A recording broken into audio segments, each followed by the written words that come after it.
Muli isang mapagpalang umaga sa ating lahat, mga kapatid. Tayo po muli mag-aaral ng salita ng Panginoon at tayo po ay nasa 23 kabanata ng aklat ng Exodus. Subalit bago po tayo magpatuloy, tayo po muna dumulog sa isang panalangin.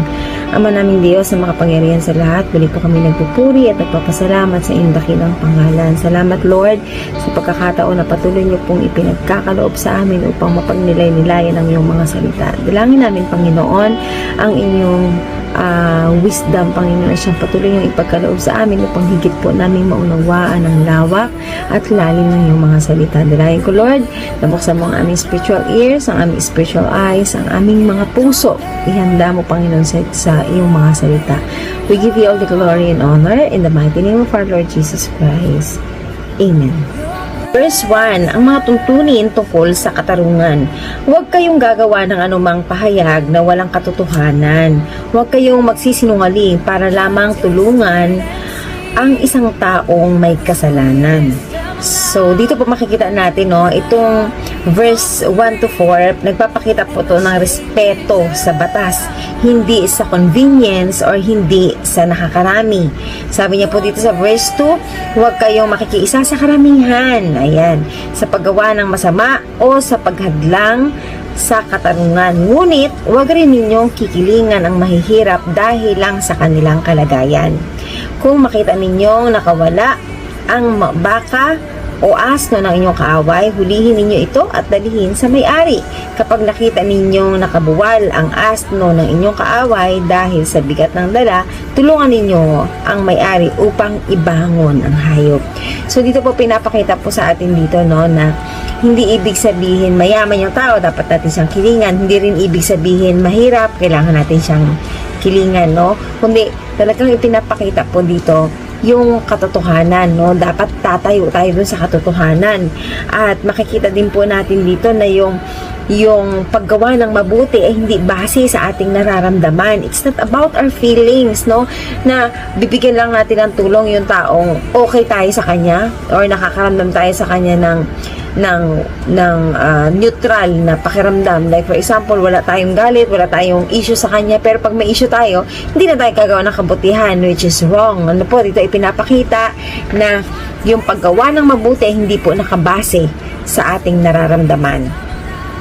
And kumbaga makikita po natin mula sa verse 1 to 3, ito yung sinasabi na don't, no? Yung wag mong gawin, wag mong gawin, wag mong gawin. Pagdating po sa verse 4, sinasabi ito dapat ang gawin, ito dapat ang gawin. So dito nakikita natin yung do and don'ts na pinapakita ng Panginoon. So ano man yung ma-miss natin dito sa dalawa, still nagkakasala po tayo, di ba? Kasi nga po sinasabi po ng kanyang mga salita na alam mong mabuti pero hindi mo ginawa, nagkakasala ka. Tapos alam mo namang masama pero ginagawa mo pa rin, lalo kang nagkakasala. So dito po makikita natin yung kasalanan is both, no, na doon sa paggawa ng hindi tama at ang hindi paggawa ng mabuti. Makikita din po natin dito sa verse 6, wag ninyong pagkakaita ng katarungan ang mahihirap. Yan, huwag kayong magbibintang ng walang katotohanan. So, still po, ang Panginoon ay Diyos ng katotohanan at ang gusto niya po, ang mananaig is katotohanan dahil tayo ang kanyang refleksyon. Huwag ninyong hahatulan ng kamatayan ng isang taong walang kasalanan. Parurusahan ko ang sino mang gagawa ng ganoon. So, dito makikita po natin ang ating Diyos ay Diyos na makatarungan. Ano po? Huwag kayong tatanggap ng suhol sapagkat ang suhol ay bumubulag sa tao sa katwiran at ikinakaapi naman ng walang sala. Ayan. So, dito po makikita natin, no, yung suhol or yung bribe ay malaki ang factor nito para hindi natin maigawad ang tamang paghatol. Kaya naman ito po ay mahigpit na ipinagbabawal ng ating Panginoon. Huwag ninyong aapihin ang mga dayuhan. Naranasan na ninyo na maging dayuhan sapagkat kayo man ay naging dayuhan sa Ehipto. So makikita po natin, no, na minsan inaalaw ni Lord na mangyari sa atin yung isang bagay para nang sa ganon tayo ay makapagbigay ng mas maayos na trato at pakikipagkapwa-tao sa mga taong nakakaranas ng mga bagay na naranasan natin before. Patunay lang po, no, na ang gustong ipahatid sa atin ng mga labasan natin ngayon is ang pagkiling sa katotohanan, hindi sa karamihan, no? Tandaan natin, hindi ibig sabihin ginagawa ng marami is tama, at hindi ibig sabihin ginagawa ng marami dapat nararapat din natin gawin. Lagi po nating babalansehin, lagi nating titimbangin kung ito ay kalooban ng Diyos o hindi kalooban ng Diyos. Verse 10, 6 na taon ninyong tatamnan ang inyong mga bukirin at 6 na taon din ninyong aanihin ang bunga. Sa ika-7 taon, huwag ninyo itong tatamnan at huwag din ninyong aanihin ang anumang tutubo roon. Bayaan na ninyo iyon sa mga kapatid ninyong mahirap, at ang matira ay ipaubayan ninyo sa mga maiilap na hayop. Gayun din ang gagawin ninyo sa inyong mga ubasan at taniman ng libo. Dito pa pinapakita, no, hindi lang papahinga ng Diyos ang mga tao na mayroong kakayanan, may mga sariling lupain, para sila po ay makadanas ng kapahingahan, kundi pinapakita din po dito na hindi sila magkaroon ng yung alam mo yun, yung makuha nila lahat-lahat, no, na hindi na sila magbabahagi, ano po, sa pamamagitan po ng kanilang pamamahinga ng taon na yon, ay nagkakaroon din ng pagkakataon yung mga mahihirap at walang kakayanan na makapag-provide sa kanilang sarili sa pamamagitan po ng mga leftovers na nandoon, or yung may mga bago palang sumisibol doon sa lupain na yon, na sa loob ng isang taon ang mag-harvest ay itong mga mahihirap, maging ang mga hayop. So makikita po natin napakahalaga ang bawat may buhay sa Panginoon. Verse 12, 6 na araw ni kayo magtatrabaho, ngunit sa ika-7 araw ay titigil kayo sa paggawa upang makapahinga rin ang inyong mga baka, asno, alipin at ang mga manggagawang dayuhan. So napakahalaga kay Lord, no, yung araw ng pahinga, not just to take rest, no, sa ating mga physical na katawan, kundi nang sa ganun din maibalik din natin yung papuri at pasasalamat sa Diyos. 13, pakinggan ninyo mabuti itong mga sinasabi ko sa inyo. Huwag kayong mananalangin sa mga Diyos-Diyosan, ni babanggitin man ang kanyang pangalan or kanilang pakita po ni Lord kung gaano siya ka-jealous, no? Kung saan talagang marapat po na yung ating pagsamba, yung ating pagpupuri ay ibibigay lang natin sa ating tunay na Diyos. 14, ipagpipista ninyo ng 3 beses isang taon. Ipagdiriwang ninyo ang pista ng tinapay na walang pampaalsa. So, ano ba yung significance nito, di ba? Ito po yung time na nandoon po sila sa Ehipto. Tulad ng sinasabi ko sa inyo, 7 araw na huwag kayong kakain ng tinapay na may pampaalsa. Ito'y gagawin ninyo sa takdang araw ng unang buwan, ang buwan ng pag-alis ninyo sa Ehipto. Yan. So, pag-alala po yan. Walang haharap sa akin ng walang dalang handog. So, dito pa pinapakita din talaga na kinakailangan pag kumaharap tayo kay Lord, meron tayong bit-bit na handog para sa Kanya.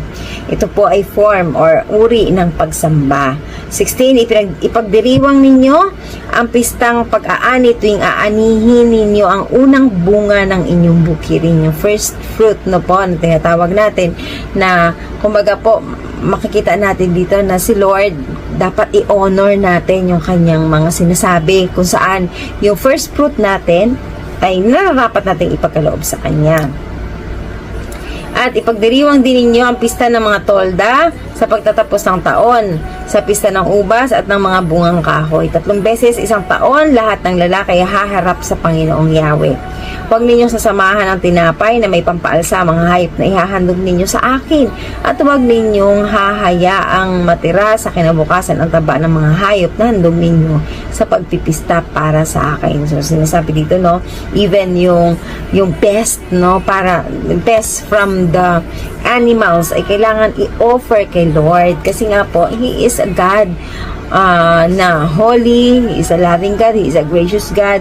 No, siya ang ating source of everything. Kaya narapat lang na ipagkaloob natin sa Kanya yung best portion ng ating mga alaga or handog. 19, dadalhin ninyo bilang handog sa bahay ni Yahweh na inyong Diyos ang mga pinakamainam na unang ani ng inyong bukirin.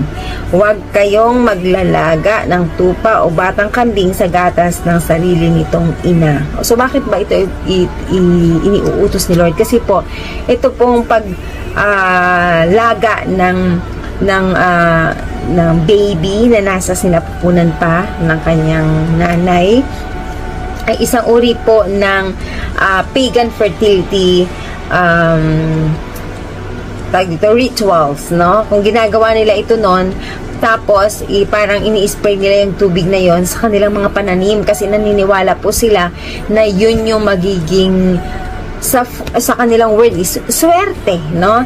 Yun yung magiging way para dumami ang kanilang mga aanihin. Ayan, 20, magpapadala ako ng anghel na mangunguna sa inyo, pangangalagaan niya kayo sa inyong paglalakbay at papatnubayan hanggang sa lupaing inihanda ko sa inyo. Papakinggan ninyo siya at susundin ang lahat ng sasabihin niya sa inyo.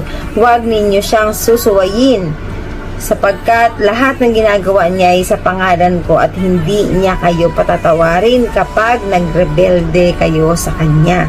So dito po, sino kaya yung anghel? Ano po? At sinasabi ng Panginoon dyan, I give them my name, or my name is in him, no? Parang nandun sa kanila yung pangalan ng Panginoon. Ang tatandaan natin si Michael at saka si Gabriel, no? Kung saan nandun sa kanila yung name na L, or ibig sabihin is si Lord. Ano po? Pero dito po pinapakita na yung angel po dito is the second person of God, who is Jesus Christ. 22, kung susundin ninyo siya at gagawin ninyo ang mga sinasabi ko, ipaglalaban ko kayo sa inyong mga kaaway. So, laging may pangako ang Diyos sa tuwing magbibigay siya ng utos. Kaya kung susundin natin yung utos na yon, tiyak marireceive natin yung kanyang pangako. 23, pangungunahan kayo ng aking anghel patungo sa lupain ng mga Amoreo, Hiteo, Perizeo, Cananeo, Hivita at Jebuseo, at sila'y lilipulin ko. Huwag ninyong yuyukuran o sasambahin ang kanilang mga Diyos-Diyosan, nitutularan ang kanilang ginagawa. Durugin ninyo ang kanilang mga Diyos-Diyosan, pati mga haliging ginamit nila sa pagsamba. Akong si Yahweh na siya lamang ninyong paglilingkuran, pasasaganain ko kayo sa pagkain at inumin at ilalayo sa anumang karamdaman. So dito makikita po natin na paulit-ulit pong sinasabi ng Panginoon, no, na huwag kayong sasamba sa ibang Diyos or sa Diyos-Diyosan, na nagpapatunay po na He is God, na alam niyo yun, yung nais niya na sa Kanya tayo nakasentro, sa Kanya tayo nakatuon, hindi tayo nahahati. Amen? And then sinasabi din po dito na isa man sa mga babaeng Israelita ay pawang makukunan o mababaog at bibigyan ko kayo ng mahabang buhay. O, di ba makikita po natin dito sa verse 26 na sabi niya, ni isa man sa mga babaeng Israelita ay walang makukunan or mababaog. So, ibig sabihin, siya po ang nakakapag-produce ng buhay. Siya yung nakakapag-bigay sa atin ng pagkakataon na maging mga magulang, ano po. Kaya naman, wala tayong ibang pwedeng lapitan kundi ang ating Panginoon. 27, dahil sa gagawin ko, masisindak ang lahat ng haharap sa inyo. Malilito ang mga bansang makakalaban ninyo at matatakbuhan dahil sa takot. Habang kayo'y papalapit, gugurin ko ang inyong mga kaaway at palalayasin ko ang mga Hivita, Cananeo at Hiteo sa kanilang lupain. Hindi ko muna sila papaalising lahat sa loob ng 1 taon para hindi mabayaran o mapabayaan ang lupa at nang hindi dumami ang mga maiilap na hayop. So, di ba? May purpose si Lord sa lahat ng mga pangyayari. Kaya minsan, bakit Lord ganito? Bakit ganyan, no? Ganyan tayo kasi gusto natin pag binigay sa'yo, automatically, i-hand over na sa'yo ng Panginoon. No. Actually, may mga pagkakataon pa na hindi agad-agad kasi ipiniprepare tayo ni Lord at inihahanda niya rin yung lugar na pupuntahan natin. Kagaya po ng ginawa niya po dito sa mga Israelita. Sa 30, unti-unti ko silang papaalisin hanggang sa dumami ang inyong mga anak. Ang magiging hangganan ng inyong lupain ay mula sa dagat na pula hanggang sa dagat ng Mediteraneo. At mula sa ilang hanggang sa ilog Euphrates, ipapalupig ko sa inyo ang mga taga roon at sila'y inyong palalayasin. Huwag kayo makikipagtipan sa kanila o sa kanilang mga Diyos-Diyosan. Huwag ninyo silang patitirahin kasama ninyo sa lupaing sasakupin ninyo at baka mahikayat nila kayo magkasala sa akin. Kapag pinaglilingkuran ninyo ang kanilang mga Diyos-Diyosan, iyon ang magiging simula ng inyong kapahamakan. So makikita po talaga natin, alam ni Lord, no, na madali tayong maimpluwensyahan, na madali po tayong maingganyo, ano po. Kaya lagi yung sinasabi na huwag tayong makipamatok sa hindi natin mga kapananampalataya. Nang sa ganun, hindi po tayo madaya at hindi rin tayo magkasala. Kaya sana po, napagpala ang bawat isa, may natutunan po ang bawat isa. Muli po, kay Jesus ang papuri at sa atin po ang kagalakan. Salamat po. God bless everyone.